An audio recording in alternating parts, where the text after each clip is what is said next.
Hi YouTube, as you can see, I am back with a brand new video. Oh my goodness, you guys, it's been forever since I've done like a sit down talk with you all video where we're like this. And I am so excited for today's video, you guys, because it's very special, very monumental, if you will. Some of you may know, but I just turned 22. Oh my goodness, you guys, I am officially out of the 21 club and I'm stepping more into my 20s. Can you believe it? Time is flying. I've been in New York for almost 3 years. No, it's past 3 years now. Oh my goodness, it's past 3 years.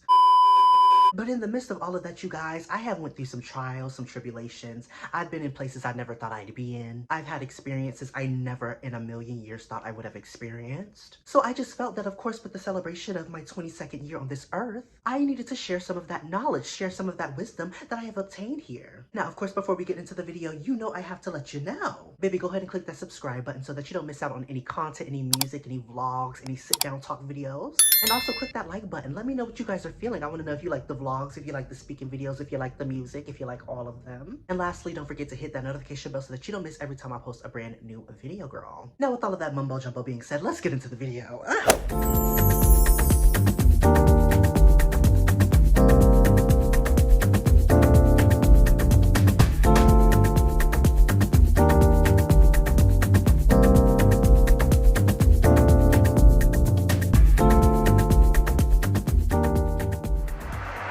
22 lessons I've learned before turning 22. The first lesson that I have, you guys, is letting go of perfection. I'm not gonna lie, you guys, it was such a big transition to kind of go from what I was doing to now in terms of content, in terms of what I was speaking about, and also in terms of my environment, you know, going from North Carolina to New York. I'm not gonna lie, it's been a little bit of a roller coaster just trying to find myself outside of the identity that I've always been associated with. A lot of the times when people hear my name, they think story times, they think hookup culture, they think all of these things, girl, that I'm very much so past doing. And I feel like I found myself sometimes in this new space as this new person, still holding on to that old identity, trying to live up to that standard when it is not resonating with who I truly am now. And of course that goes with the content that is being presented. There have been so many moments over these past few years of me feeling like I need to get everything right in order to benefit from what I am producing. Instead of just being myself, instead of just being raw and authentic, I found me constantly trying to go back to who I was, constantly trying to cater to a certain audience that I no longer, you know, connect with, girl, because we're in two different... Ooh. I don't want to be rude, I don't want to be condescending, but it's just, you know, when you outgrow things and you kind of witness, you know, the people that no longer are supporting you, you just kind of realize, okay, those people were never supporting me in the first place. They only supported a certain version of me. But now that I'm healing, now that I'm being who I truly am meant to be, now that I'm being authentic and, you know, just being more raw, being more vulnerable, following my passions, doing things that are more creative, more artsy, now I can see who's really with me. Now I can see that that support wasn't actually, you know, genuine. The next lesson that I have learned is, baby, stay humble. Stay humble. Girl, I went through things that I never thought would ever happen to me. Girl, lost all my videos on my channel, girl. Lost a lot of people in my life. Really been in a lot of environments that really just kind of roughed me up. I mean, I was already a little, you know, rough around the edges. But there was a grit, a passion, a fire that needed to come out of me. And I'm not gonna lie, you guys, it wasn't brought to my attention until I kind of went through things, how kind of big-headed I was about everything that was happening for me career-wise. I've always had a sense of humbleness. Like, at first, you guys, I really didn't consider myself, like, famous. Like, it really did not faze me. And I know people are probably gonna hear this and be like, Elijah, girl, like, you had a lot of people watching you, girl. You knew who you were. But honestly, you guys, it wasn't until I went through that opposition, until I went through certain things that I started to open my eyes up to, like, girl, people are really, like, trying to, like, take me out. People really just want me gone. People just really want me out for the count, never to come back and return again. So when I was going through that kind of conflict, I feel like that's when I started to kind of, you know, move in my ego. I was kind of, you know, conceited, girl. The girls are trying me. The girls are trying to come at me. So I need to, you know, I need to big myself up and I need to claim my territory. But in doing that, I found myself in situations that brought me back down an inch. Trying to compete, trying to compare, trying to outdo people who have hurt me, and me trying to do that to hurt them back makes me just as bad as those people. A third lesson that I have learned, and you guys, excuse any noise that you hear in the background. I don't know if somebody's in the stairwell talking on the phone, honey. I'm in the Bronx, girl, so you know. Girl, you know, girl, we're here. We're here, though. Y'all can hear that? Anyways, my third lesson is take it out through your art. Honey, I have finally gotten to a place where all of this rage, all of this anger that I may experience, all of this passion, I know that something beautiful is going to come from it. I know that the reason it's here is because something is going to be created from this space. So instead of clinging to distractions, instead of clinging to conflict or giving back into the drama that people are trying to get me to feed into, I just write a song. I record a song. I write music. I plug in harmonies, honey. I plan my next video, my next piece of content. I may redecorate, rearrange my room, honey. Just little things. I may color in my coloring book. There are so many ways in which I transmute any sort of negative feelings I'm experiencing so that I am not giving to that situation the energy that would fuel it and carry me down into the slums and the gutter with it. And it can be easier said than done, but it takes consistency, it takes intentional effort, it takes practice. Sometimes you may have it, sometimes you may not. Sometimes you may feel like, okay, yes, I can take it out through my art. Sometimes you feel like, girl, stop playing in my face, girl. You know, girl, my girls get me. But I do feel like it has gotten a lot better, and I feel like I have a lot less moments of like, crashing out, going off on people who, they discriminate against me or just have whatever they have going on in their lives that they want to project and make my problem. The fourth lesson that I have learned, you guys, while being on this journey is that I need to finish what I start. A lot of the times we have these creative ambitions, we have these things that we're so excited and driven towards in the beginning, but then as time progresses, we may not see the results we want to see. We may not see certain things play out the way that we thought that they were in our head. And it can lead to discouragement. It can lead to a lot of demotivation. Is that a word? It can just lead to you becoming stagnant or stopping simply because it's not panning out the way that you want it to yet. And something that I realized, you guys, is that we are living in a world full of instant gratification, honey. If we don't have it now, we do not want to put in the effort to get it. What I'm realizing is it's going to take years. It's going to take months. It's going to take a lot of time to perfect my craft, to grow, and to reach my audience. So I shouldn't let any sort of external validation make me feel excluded from continuing to push forward onto my path. The fifth lesson that I have obtained, you guys, is distraction versus release. Now, I'm not gonna lie, you guys, I have slipped up. I have not been perfect, but I am grateful because I can see now what is a distraction and what is a release. And when I say distraction, I mean something that's pretty much trying to get me to numb myself. Something that helps me to escape my reality and not have to deal with the truth of what is happening in my life right now. Versus release, where I'm actually taking everything that I'm feeling, facing it, and letting it out in a high vibrational positive way. Whether it be me journaling, honey, cursing on pages and pages and pages, girl. People think that this like spiritual stuff and this healing is all cutesy and aesthetically pleasing and all that kind of stuff. No, baby. Do you understand how much conflict, how many crash outs writing in my journal has saved me from, honey? Me just getting out all of these angry thoughts, all of these angry feelings, and letting it out on paper, scribbling, scrabbling, scraping that page up until there is nothing left.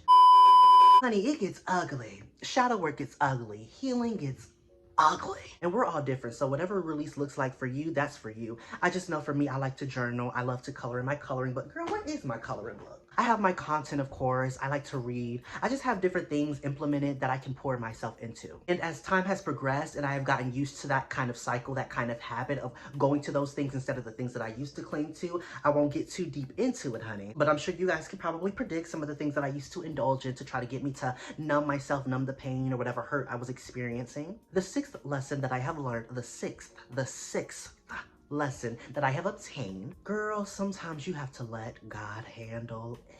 Coming from a lifestyle where I wasn't really spiritually inclined, I really saw revenge as my responsibility, or vengeance, or get back. And my first time experiencing a moment where I had to really withdraw and not give to a situation that was supposed to bring out a side of me that wasn't really who I was of course when I was experiencing a lot of opposition, when I was kind of going through that rebirth where, everything that was known about Elijah was deleted off of my channel. But as some of you may know, if you watch my podcast and I've been keeping up with my journey, in the midst of that space, I was already connecting to my spirituality. So I was already getting a lot of knowledge and wisdom and awareness on what was happening behind the scenes. And so through that, I learned that there was a better way to handle it, which was pretty much not handling it at all. I was just handling myself. What I've learned is that God, the universe, whatever deity or spirit you believe in, honey, any action has a consequence. There's always going to be something that follows whatever intention you put out into the world. So if you're putting out negativity, if you're trying to hurt someone, if you're trying to harm someone, if you're trying to upset someone, if you're trying to put anything wicked out into the universe, honey, you're going to receive that tenfold, especially if you are attacking someone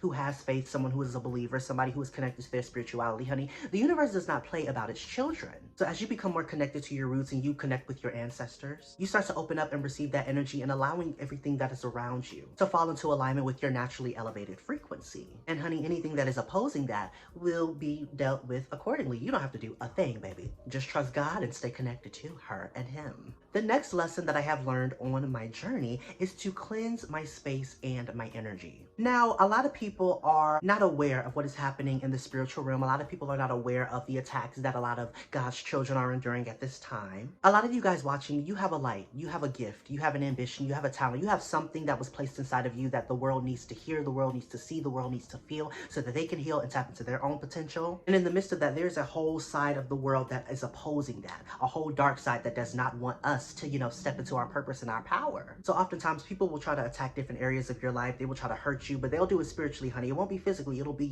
manipulation and your mind. Just, girl, I don't want to get too deep into it, but it'll be a lot of things that they try to disrupt internally so that your external world can reflect that chaos. So girl, grab your incense, grab your sage, honey. Do you some chants, do you some mantras, do you some prayer, honey. Do whatever is going to help you speak life into yourself that's going to oppose that death that people are trying to send to you. The eighth lesson that I have learned on my journey here, you guys, is that I have to spend time alone. Now, you guys know, well, if you have been keeping up with my journey, I am solo and I am dolo. The only person I have is Mello. But that is by choice. I could have been in, relationships and situations that were toxic, that mirrored, the same things that I already escaped from. But now I understand that true connections, deep connections, meaningful connections can sometimes take time to manifest. And while I am waiting for that, I need to be treating myself. I need to be doing for Elijah what I have always wanted somebody else to do for me. And while the time has extended and the years have passed, I'm still grateful to be in my solitude because I know that I am more connected to myself now, so I'll be able to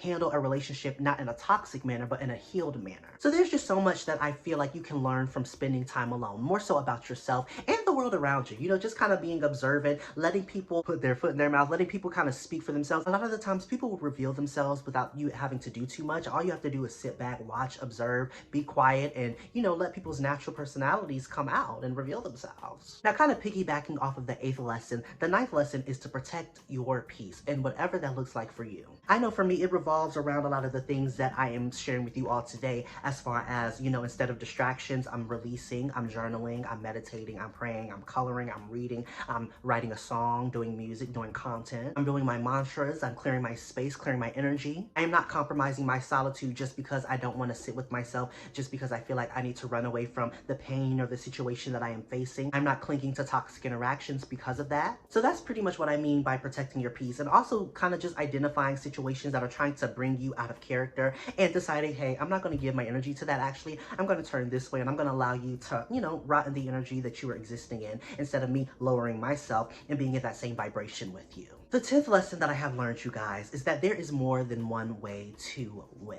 This has been a very potent lesson for me, you guys, because it has helped me identify all of the success that I have already achieved in my life.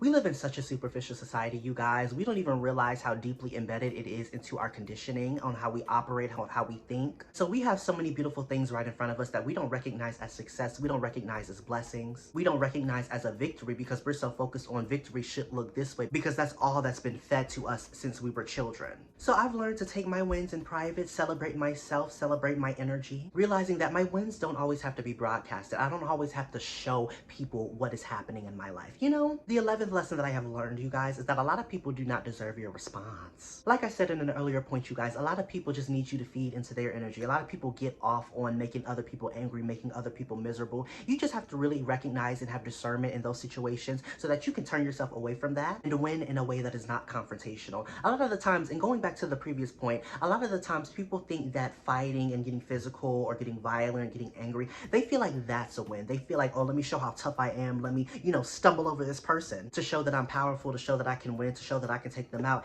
instead of walking away and leaving that person in the same energy that they try to create within you. Because a lot of the times when you leave people to rot in their own energy, honey, the veil will be lifted. They'll end up revealing themselves. You don't have to do an inch of anything. I will say though, it is not always easy, honey. Some people, some people do take it a little too far, girl. You gotta get with them. But for the most part, I feel like I've learned very well that a lot of situations don't deserve my response. It doesn't deserve my reaction. And it's kind of like the more interactions you have that may be negative, the more you kind of reflect on it and you're like, I did not like the way that I reacted to that. I don't like the fact that I said that or that I gave into that. I don't like the fact that I was out there looking, girl, just like crazy and I don't want to say ghetto, girl, but I don't like the fact that I was out there, girl, you know, getting with people in the gutter. I don't like that. So honey, stepping into 22, honey, pay them dust. Come on, honey. Pay them the dust that they deserve. Come on now. The 12th lesson that I've learned is gratitude. And when I say gratitude, I'm talking about practicing it. How can I put this, you guys? Being 21, now I'm 22 of course, but being 21, I've just witnessed how people our age are so, I don't want to say superficial. Because I don't want to be condescending because, you know, I've worked my way out of things. Things have become a lot easier, but this doesn't exclude me from the conversation. But I've just witnessed how we all have these certain standards over our life or these expectations that are rooted in materialism. And a lot of the times that materialistic aspect is what is really holding us back because we think that we don't have so many things, or we're so focused on what we don't have that we can't see what we already have. So therefore, the things that we already have, we're not appreciating it, and it's making us feel like we don't have anything because what we're focused on is this unrealistic standard of something that we should not have. I know that, you know, it's beautiful to have people our age have these success stories and to see people accomplish stuff. That's what it's supposed to be. We are supposed to be, you know, thriving and everything like that. But when it comes to that comparison, when it comes to that competition, y'all, we are in our early 20s. Some of you may be in your mid 20s, even in your 30s. It does not matter. Your path is your path. You are alive, you are breathing, you have food on your table and clothes on your back, you have a shelter, a roof over your head, honey. You have so many things, we have so many things that I feel like we should stop taking for granted. And practicing gratitude every day, just kind of looking around, seeing what you are already grateful for, will kind of help you step outside of that materialistic mindset that we've all been conditioned to think like. And piggybacking off of the gratitude lesson, the 14th lesson is that the little things do add up. And the little things can be a variety of things. Honey, whether it be the little bit of money that you save up, that you add to that retirement account, add to that college fund, add to your savings, whether it be the little blessings or the little moments throughout your day that shows you you're protected, that shows you God loves you, that shows that you are on the right path, whether it be all of the content that you're putting out or the work that you're putting in that you may not be seeing the fruits of your labor exactly right in this moment, but you know that every little step is leading you towards something bigger. What I've realized is that it takes time for the little things to add up to that big accomplishment, that big goal that we are all trying to achieve, honey. So continue to, you know, dibble and dabble every day. Do something here, do something there, and let it, you know, multiply as it naturally will. The 14th lesson that I have learned, you guys, is that internal healing solves external problems. Kind of going back to my point of, was it take it out through your art or let God handle it? Girl, it's all kind of going together. But the world is in a lot of chaos. There's a lot of destruction happening. If you pay attention, there's a lot of things that are being pushed upon society to kind of get us to be in this toxic pattern, to be in this state of fear, of chaos. And a lot of the times we feel like we need to control everything that's outside of us. We need to try to control the opposition that we're up against. But what I've learned is that that method is not in alignment at all with who I am meant to be and who I am meant to become. If I want to see my world change, if I want to see things improve, if I want to see positive energy be ushered in, then I have to align myself with that frequency. I have to align myself with that vibration. And I'm going to sound repetitive here, you guys. It's going to be the same thing. I mean, it's not monotonous. Of course, you know, go out, explore, have adventure. But if you have been in a traumatic environment all of your life around traumatic people, it's going to take constant intentional effort every single day to become the person that you're meant to be and not the traumatic version that the people around you as you have grown up has tried to create you into being or trying to project you. Girl, y'all get what I'm saying. And I realized too, you guys, when I'm doing my internal work, I'm more peaceful. I'm able to handle situations with grace. It's easier for me to not stoop low or go in the gutter when I have already tackled a lot of the things that were contributing to my anger and my mental, emotional, and spiritual instability. The 15th lesson that I have obtained here on my journey, and this is a lesson that I want to touch on in a completely separate video eventually. Humans are not confined to one gender. Now when I say that, obviously I'm a boy, and I'm speaking to the people who are open-minded or the people who are kind of on the same path as me, or you know, people who just resonate, people who just understand what I'm saying. So honey, if that is not you, you will not understand what I'm about to say. But for my girls who get it, we understand that men and women both have masculine and feminine energies. All of us, each and every single one of us has feminine and masculine energy. Our body, our vessel, I feel like is the vehicle for our spirit. Our spirit is bigger. Our spirit is more transcendent than this piece of meat that you're seeing broadcasted in front of you today, even though it's pretty beautiful. But just kind of going on my spiritual journey and just, you know, witnessing my own connection and how it's just kind of different from what I've always been taught, whether it been from church, whether it been from religion, or just different things that I see people try to push onto us on who God is and what the universe is and everything else. And I'm not Native American, and I hope this is not offending anybody that is of that, is it nationality, ethnicity? Y'all, I don't know the proper terminology. The proper terminologies, please forgive me. But I really resonate with the two-spirit term. I love playing in girl clothes and I love playing in boy clothes. I love bringing the two together. I don't like having to confine myself to this one masculine energy. Energy needs room to express itself. Energy needs room to be let out into the world so people can feel it, people can heal from it. And so most of all, you can heal from it. I just love to express myself to the fullest extent possible. And I own that I'm a boy. I like having a wiener.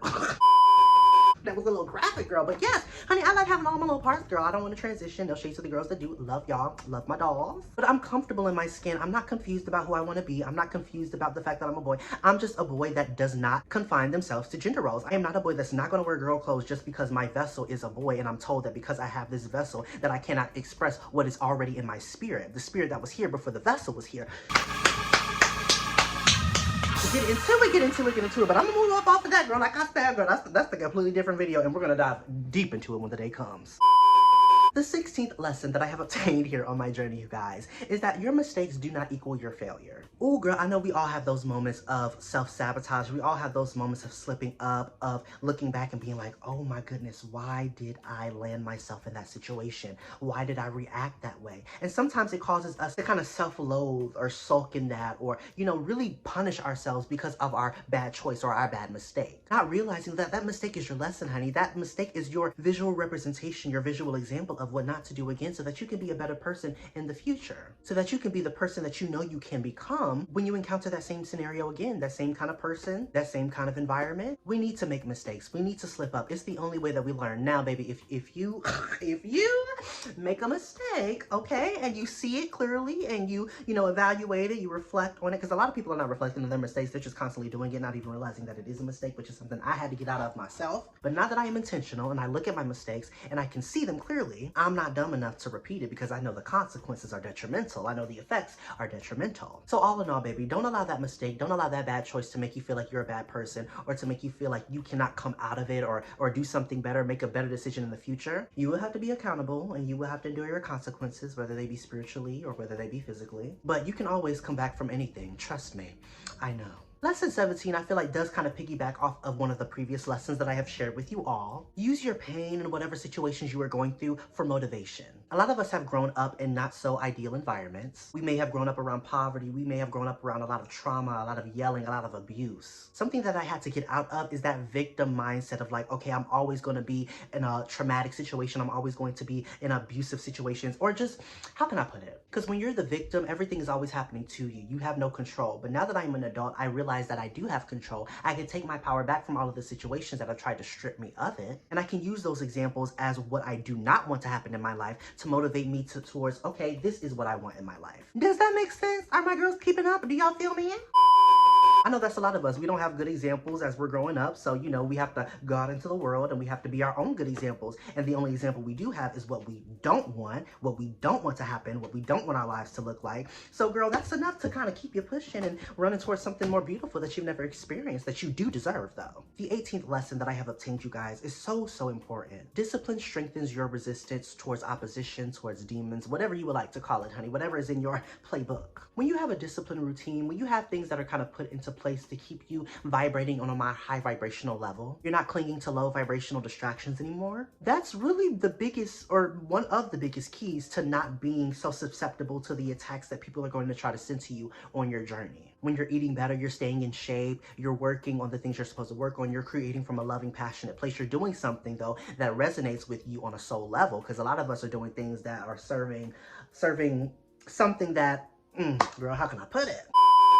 Do what you have to do to build your empire. But I know that a lot of us are in situations that should be temporary, but we have, dragged it out long term. And I'm talking about some of these corporations and, some of these deities that we have been working under and giving our energy towards, if I'm making sense. So when you step outside of that and you try to do your own thing, maybe you want to be more of an entrepreneurial spirit, maybe you want to do something that's more creative, more in a lane that, is not the typical norm. You have to be very, very disciplined, especially if you're like doing this yourself, especially if you don't have like somebody that you're checking in with, honey. You got to check in with yourself, honey. You got to set those times to get up, those times to work, those times to get things done, honey, to get things situated. Because you're not going to see the fruits of your labor every day, like I said earlier, but you just have to trust the path. You just have to trust in the unknown. And it's so scary, so hard, especially when you first start. But Spirit gives you those nudges. Spirit gives you those hints. Spirit gives you those synchronicities and those things that'll help you understand that you are actually on the right path and that you can just keep going. For the day is near where your fruits will appear. I just made that up. The 19th lesson, y'all, that I have obtained on my journey: people don't attack nobodies. People don't attack things that they don't fear. People don't attack things that they aren't intimidated by. People don't attack things that they are not threatened by. And once you see through the illusion, once you get out of, oh my goodness, why is everybody coming up against me? Why is everybody trying to target me all at once? Why is it so many people and I'm just one person? Honey, you're powerful. You're gifted. There is a light that is shining. Honey, you are anointed and the enemy can see it. Your light is triggering all of that darkness that people don't want to deal with. So a lot of the times people will take all of that negative energy, that darkness that they are not facing, out onto you, instead of doing the hard work to mend those broken pieces so that they are not hurting other people, therefore creating more destruction, more chaos in the world, more separation, more division, more fights, more destruction, and so on and so forth. So honey, the next time you witness a betrayal, or when you're just thinking back on the betrayal that you've already been through, honey, just remember that people don't attack anybody. People don't attack nobodies. People don't attack you for no reason. It's clearly because you're doing something right. All right, moving on. The 20th lesson that I have obtained here on my journey, you guys, is that instant gratification creates toxic cycles. Whoo, girl. I feel like the biggest thing, you guys, is that as children, there is like this rewards system. Like if you do good in school, you get to go to the movies with your friends, you get to hang out, you get to do things that are pretty much, I don't want to say a distraction, because like hanging out with friends and doing those kinds of things, they are good for you, but I feel like it kind of becomes perverted as we grow up. And when I say that, I mean all of the things that we end up doing while going out on our breaks or for our reward. Work 5 days a week, and then on the weekend we let loose, we go out, we do all of these things, whatever that looks like for you, and it kind of creates this toxic cycle. And a lot of the people are not going to understand what I'm saying, and some people may not be ready to face those things because they don't feel like there's anything wrong with them, because I was the same way. But needing to be pleased, needing to have some sort of quick fix to give you some sort of reward or some sort of excitement for either you doing something you were supposed to do or just because you're bored, I realized that that is toxic. Like sometimes, girl, it is okay. I just need to sit with myself. I need to just like read a book. I need to like relax, just sit with my thoughts, take a break, take a step back, and not try to find the next thing to give me that fuel, that next thing to try to get me pumped, and that next thing to try to make me satisfied or happy. Because at the end of the day, I'm going to get it, and then I'm going to need something else, then I'm going to need something else, then I'm going to need something else,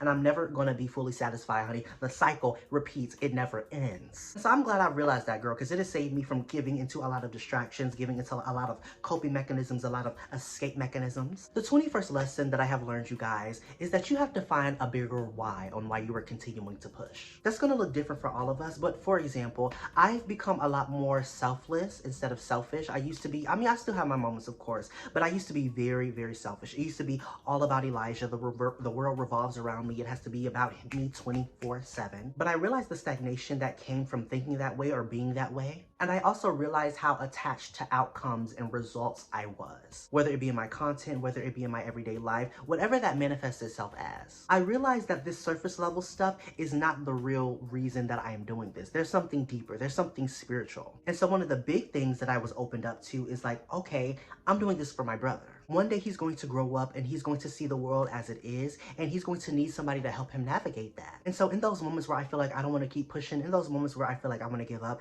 I have to remember that I'm not just doing this for myself. I'm doing this to heal my brother as well. I'm healing, doing all of this internal work, breaking all of these generational curses, all of these toxic patterns, so that my brother does not witness them, so that they do not consume him, and he does not start to repeat those same habits and addictions and all those kinds of things, because I've already, ridden the bloodline of them. So I would definitely say that's like my number one. That's honestly my number one of continuing to push. But there's other things, of course. You know, there's my purpose, there's my connections to spirituality, my connection to the universe. I understand that things are a lot deeper than what they appear to be on the surface. And I won't get too deep into it, but yes, find your why. Find something that is not so rooted in you needing instant gratification or external validation, and something that is rooted in meaning, purpose, passion, or creativity, if that makes sense. The last and final lesson, oh my goodness, you guys. The last and final lesson, the 22nd lesson, is that I defined my success, not the world. Now, I feel like this lesson kind of piggybacks off of an episode that I've already done on my other channel, my podcast channel. Check it out if you haven't. Link is in the description. But a topic that I tapped into in one of those episodes was stop seeing your world through their eyes. Stop seeing your success. Stop seeing your accomplishment in the eyes of the world. Stop trying to chase success and accomplishments just so you can prove to people, just so you can look a certain way to the people who have doubted you, to the people who have tried to tear you down. And I understand, girl, it is perfectly natural to seek vengeance. But if your sense of self is so confined by that, then when you get that success, you have to keep going, keep proving, keep doing this, keep doing that. Because what we have realized, y'all, what I have realized at least, people are never going to be satisfied, baby. People are unhappy. People have a lot of unhealed wounds, a lot of trauma, a lot of darkness that they are not facing, that they are taking and they are projecting out onto the world. This world is full of hurt people who are hurting each other, who are never satisfied, no matter what you do, no matter what you do in this world, honey. So you just have to be authentic. You just have to stay true to your path, and you have to kind of strengthen your self-love, strengthen your self-care, so that when you're looking back on all of your accomplishments, all of your success, all of your achievements, you're proud of them. You're more than proud of them. You're more than proud of yourself. And you're not continuing to judge yourself based off of a system of people who think a certain way, who are negative minded. And it all kind of goes back into gratitude, into the little things add up. Almost everything that I've said in this video, honestly. If you feel like you are successful, if you are not in the same place that you were a year ago, maybe your environment hasn't changed, but you've noticed that you're a better person. You notice that you handle situations differently. You notice that you have implemented more healthier, wholer, positive habits. Let that speak loud enough for you. You just have to be secure within yourself to know that, yeah, the world may be chasing this. Everybody may think that that's what it should look like. But I know for me, this is what success is for me. Peace, tranquility, wholeness. It's kind of embodying this unapologetic self-love energy. Like, I love myself and I don't care who does not. Be bold in that. Be confident in it. And I promise the world around you will start to bend to that reality. Oh, come on. Well, that is going to wrap up today's video, you guys. Oh my goodness. I hope you guys enjoyed my first kind of like sit down, talk with you all video in a while, in years. But I look forward to doing so many more, you guys. This is just the beginning. I'm 22 now.